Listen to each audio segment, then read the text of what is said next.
प्रार्थनेचे 5 प्रकार. प्रार्थना म्हणजे फक्त मागणे नाही, ती मन, देव आणि जीवन यांना जोडणारी एक साधना आहे. तर चला बघूया. पहिला, स्तुती. देवाकडे मागण्याआधी देवत्वाची जाणीव होणे. ईश्वराचे सामर्थ्य, करुणा, सत्य आणि विश्वातील सौंदर्याची जाणीव ठेवून केलेली प्रार्थना म्हणजे स्तुती. इथे मला काय मिळेल हा प्रश्न नसतो, फक्त नम्रता आणि आदर असतो.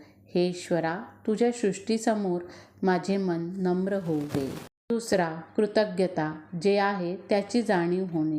प्रार्थनेत आपण फक्त मोठ्या गोष्टीसाठी धन्यवाद देत नाही, तर प्रत्येक श्वास, अन्न, आपलं कुटुंब, निसर्ग, आजचा दिवस या साध्या गोष्टीची जाणीव ही कृतज्ञता आहे. कृतज्ञता माणसाचे लक्ष काय कमी आहे यातून काय मिळेल याकडे वळवते.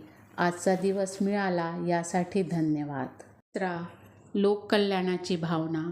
फक्त माझ्यासाठी नाही, सर्वांसाठी, म्हणून मी पासून आपणपर्यंत नेणारी प्रार्थना. प्रार्थनेचा एक सुंदर भाव म्हणजे स्वतःच्या पलीकडे पाहणे.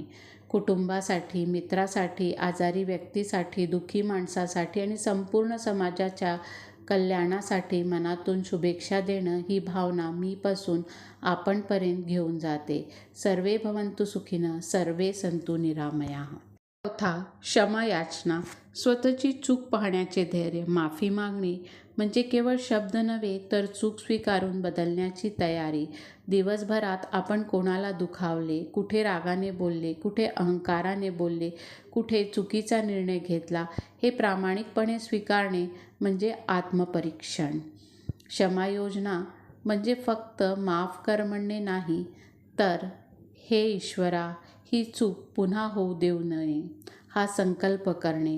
हे ईश्वर, माझ्या चुका मला स्पष्टपणे दिसू दे, त्या स्वीकारण्याची नम्रता आणि सुधारण्याचे सामर्थ्य दे.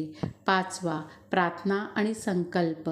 देवा, मार्ग दाखव आणि तो चालण्याची शक्ती दे. आपल्या गरजा, भीती, इच्छा ईश्वरासमोर ठेवणे स्वाभाविक आहे, पण खरी प्रार्थना फक्त मला दे हे इथे थांबत नाही, ती पुढे जाते. योग्य काय हे दे.